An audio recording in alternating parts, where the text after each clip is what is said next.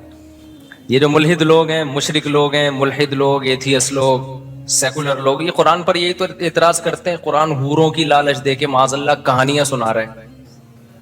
حوروں کی لالچ دے رہا ہے, جنت کی نہروں کی لالچ دے رہا ہے. بھائی یہ سب کہانیاں ہیں. اللہ میاں کیا کہتے ہیں؟ یہ تمہیں دنیا کی لالچ دے کے کیا سنا رہے ہیں؟ کہانیاں. اللہ کی باتوں کو کہانی کہہ رہے ہو. ومن اصدق من اللہ قیلا, حالانکہ اللہ سے سچی بات کس کی ہو سکتی ہے؟ اور انسان جب انسان کو گائیڈ کرتا ہے اس میں اپنے مفادات اس کے سامنے ہوتے ہیں, اپنی خواہشات ہوتی ہیں. تو اپنی خواہشات جس کے سامنے ہیں وہ جو تمہیں بتا رہا ہے وہ ٹھیک ہے, اور میں جو سنا رہا ہوں وہ کیا ہے؟ کہانیاں. اللہ کہتے ہیں میرا تم سے کیا لینا دینا, مجھے کیا فائدہ, مجھے نہ تمہاری عبادت کی ضرورت, تمہاری نافرمانی سے میرا کوئی نقصان نہیں ہے. حدیث میں آتا ہے ساری دنیا کے سارے انسان جمع ہو کے اللہ کے خلاف ہو جائیں تو سمندر کے پانی میں سوئی ڈبو کے آپ نکالتے ہیں نا, تو کتنا پانی کم ہو جاتا ہے. اتنا بھی اللہ کی ملکیت اور حکومت کو نقصان نہیں ہوتا. اور سارے اللہ کے فرما بردار بن جائیں تو اتنا فائدہ بھی نہیں ہوتا. اب سوال پیدا ہوتا ہے جب نہ فائدہ اور نہ نقصان ہو رہا ہے تو پھر اللہ کیوں چاہ رہے لوگ میری فرما برداری کریں؟ اس کا اللہ نے جواب دیا وَإِن تَشْكُرُوا يَرْضَهُ لَكُمْ وَلَا يَرْضَى لِعِبَادِهِ الْكُفْرَ, کہ اللہ شکر کو پسند کرتا ہے, وہ چاہتا ہے کہ میرے بندے میری فرما برداری کریں تاکہ میں ان کو نوازوں. بندوں سے محبت کرتا ہے, فائدہ نقصان نہیں ہے, لیکن اس کو اپنی مخلوق سے محبت, اور سب سے زیادہ محبت کس سے ہے؟ انسان سے. کیوں بھائی انسان سے بہت زیادہ محبت کیوں ہے؟ اس میں کیا کوئی سرخاب کے پر لگائے اللہ نے الگ سے انسان میں؟ انسان کی تو 2 ٹکے کی اوقات نہیں ہے. اتنے بڑے بڑے فرشتے اللہ نے پیدا کیے, اتنے بڑی بڑی. انسان جس زمین پہ رہتا ہے اس کی اس کائنات میں 2 ٹکے کی اوقات نہیں. اتنی چھوٹی سی زمین ہے. ابھی پرسوں کوئی مجھ سے پوچھ رہا تھا ہم چاند پہ جائیں گے تو زمین کو کہاں دیکھیں گے؟ میں نے کہا اوپر دیکھیں گے. وہ صاحب حیران ہو گئے. تھوڑا دیہاتی ٹائپ کے صاحب تھے, وہ کہہ رہے ہیں یار اوپر کیوں دیکھیں گے؟ تو اچھا مجھے اس طرح کے سوالات میں بڑا مزہ آتا ہے جب مجھ سے کوئی پوچھے نا. میں بھی بچپن میں بہت پوچھتا تھا اس طرح کے سوالات کہ چاند زمین سے بڑا ہے کہ چھوٹا ہے, سورج کتنا بڑا ہے. یہ مجھے بہت دلچسپی تھی ان چیزوں میں. تو میرے بھائی بھی مجھ سے پوچھتے تھے ہم جب چاند پہ جائیں گے تو زمین کو کہاں دیں گے؟ میں بڑا کنفیوز ہوتا تھا یار واقعی ہم زمین کو دیکھیں گے کہاں؟ تو کسی دیہاتی نے مجھ سے یہ سوال پوچھ لیا. دیہاتی تھے تو وہ شہری لیکن اسٹائل یعنی مزاج گاؤں والا. تو میں نے کہا بتاؤ جب ہم چاند پہ جائیں گے زمین کو اوپر دیکھیں گے نیچے؟ انہوں نے کہا بھائی نیچے دیکھیں گے, ہم اوپر گئے ہوئے ہوں گے نا. تو میں نے کہا نیچے دیکھیں گے تو نیچے اپنے پاؤں ہوں گے. جب ہم چاند پہ جا کے زمین کو دیکھیں گے تو نیچے چاند پہ بھی تو کھڑے ہی ہوں گے نا. تو نیچے کیا آسمان ہوگا؟ اگر یہ نیچے زمین ہوگی تو سر ہمارا کہاں ہوگا پھر؟ تو بیچارہ گھومتا ہی رہا. میں نے کہا نیچے اترا چاند سے, زمین پہ ہی ٹھیک ہے. آپ زمین پہ کیا ہو؟ یہ بات یہاں آپ کی سمجھ میں نہیں آئے گی. ورنہ اصولی بات یہی ہے کہ جب ہم چاند پہ جائیں گے تو ہم چاند پہ یہاں کے حساب سے اوپر ہوں گے, لیکن چاند کے حساب سے زمین اوپر ہوگی ہمارے, کیونکہ اوپر اور نیچے ہونا یہ امور اضافیہ میں سے ہے. امور اضافی سمجھتے ہیں؟ ہاں بھائی السلام علیکم. تو ہم جب چاند پہ جائیں گے, میں تو کہیں اور ہی چلا گیا, تو نیچے جب دیکھیں گے نا تو نیچے کیا ہوگی؟ چاند کی زمین ہوگی بھائی. تو یہ اوپر اور نیچے ہونا یہ امور اضافیہ میں سے. اضافی سمجھتے ہیں؟ یہ کوئی چیز نہ اوپر ہے نہ نیچے ہے.